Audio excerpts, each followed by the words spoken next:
ഭഗവാൻ പറയുന്നു, ഒരുവന് ദേഷ്യം വന്നാൽ കാര്യകാര്യ വിവേകം നഷ്ടപ്പെടുന്നു. കാര്യകാര്യ വിവേകം നഷ്ടപ്പെടുന്നത് നിമിത്തമായിട്ടാണ് പഠിച്ച ശാസ്ത്രങ്ങളും മറ്റും മറന്നു പോകുന്നത്. അത് മറന്നു പോകുന്നതോടുകൂടിയാണ് ബുദ്ധിനാശം ഉണ്ടാകുന്നത്.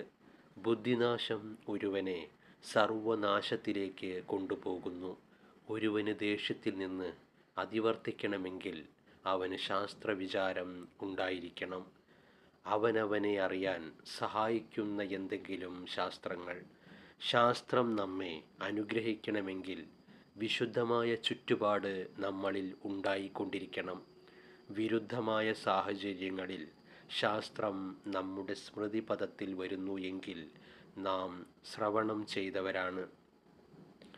വിധേയാത്മാ രാഗദ്വേഷ വിയുക്തൈ, മനസ്സ് വശമായിട്ടുള്ളവൻ. താൽപ്പര്യമോ വെറുപ്പോ ഇങ്ങനെയുള്ള വിരുദ്ധങ്ങൾ പോയിട്ടില്ലാത്തവരായി. ആര് വശൈ ഇന്ദ്രിയൈ, തനിക്ക് സ്വാധീനപ്പെടാത്ത ഇന്ദ്രിയങ്ങളെ കൊണ്ട് വിഷയാൻ ചരൻ തു, വിഷയങ്ങളെ അനുഭവിക്കുന്നവനാകട്ടെ. പ്രസാദമധിഗച്ഛതി, മനഃപ്രസാദത്തെ പ്രാപിക്കുന്നു. മനസ്സ് വശപ്പെട്ടു കഴിഞ്ഞാൽ പിന്നെ രാഗദ്വേഷമോ വെറുപ്പോ എന്തൊക്കെ വരട്ടെ, അയാൾ അതിൻ്റെ മുകളിൽ കൂടെ പോകും, മുങ്ങി ഇറങ്ങില്ല. അത് വശൈ ഇന്ദ്രിയൈ, തനിക്ക് സ്വാധീനപ്പെട്ടു നിൽക്കുന്ന ഇന്ദ്രിയങ്ങളെ കൊണ്ട് വിഷയങ്ങളെ അനുഭവിക്കുന്നു എങ്കിൽ അവന് പ്രസാദത്തെ കിട്ടുന്നു. ഒരു രാജാവിന് അതീവ പ്രായോഗിക ബുദ്ധിയുള്ള ഒരു മന്ത്രിയുണ്ടായിരുന്നു. അദ്ദേഹം മരിച്ചുപോയി. പകരം അതുപോലൊരാളെ കണ്ടെത്താൻ വേണ്ടി നാട് മുഴുവൻ തിരഞ്ഞു. 3 പേരെ കണ്ടെത്തി.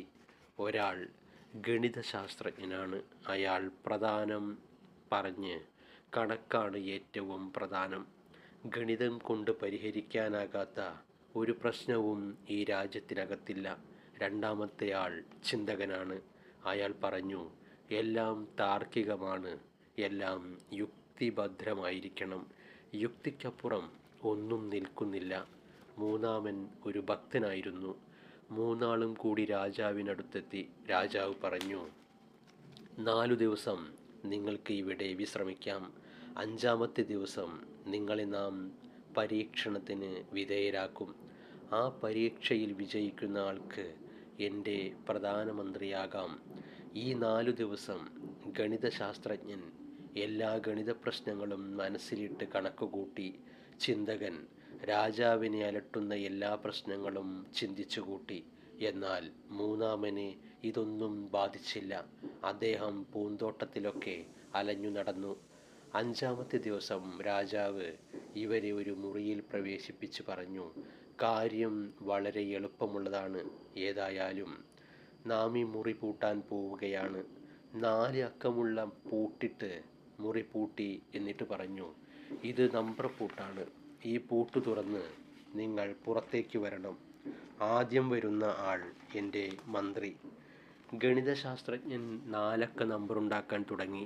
മറ്റേയാൾ രാജാവിന് ഏതൊക്കെ നമ്പറിൽ താൽപ്പര്യം എന്നിങ്ങനെ തല പുകഞ്ഞ് ആലോചിക്കാൻ തുടങ്ങി. ഈ സമയം ഭക്തൻ വെറുതെ ഒരു മൂലയിൽ കണ്ണടച്ചിരുന്നു. കണ്ണടച്ചിരുന്നപ്പോൾ പെട്ടെന്ന് എന്തോ വെളിപ്പെട്ടു കിട്ടിയ പോലെ വാതിൽ തുറന്ന് പുറത്തേക്ക് ഒറ്റപ്പോക്ക്. രാജാവ് വന്നിട്ട് മുറിയിലുള്ളവരോട് ചോദിച്ചു, നിങ്ങൾ എന്തെടുക്കുകയാണിവിടെ? നാം ഈ പ്രശ്നം പരിഹരിച്ചു കൊണ്ടിരിക്കുകയാണ്. ഇപ്പോൾ തുറക്കാം. അവരുടെ മറുപടി, ഇത് തുറന്നു കഴിഞ്ഞല്ലോ എന്ന് രാജാവ് പറഞ്ഞപ്പോൾ എങ്ങനെ തുറന്നെന്നായി? അപ്പോൾ മൂന്നാമൻ പറഞ്ഞു, ഇത് പൂട്ടിയിട്ടൊന്നുമില്ലായിരുന്നു, വെറുതെ അടച്ചിട്ടേ ഉണ്ടായിരുന്നുള്ളൂ. പ്രശ്നങ്ങളൊന്നുമില്ല. സത്യം പറഞ്ഞാൽ തുറന്നു കിടക്കുകയായിരുന്നു. ഒന്ന് തള്ളിയാൽ മതിയായിരുന്നു. പ്രസാദം അധിഗച്ഛതി. ആരാണ് പ്രസാദത്തെ പ്രാപിക്കുന്നത്?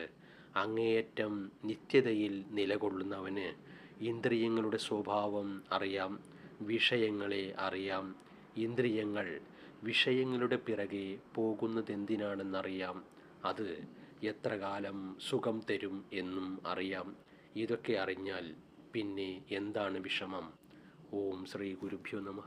ഹരി ഓം തത്സത്.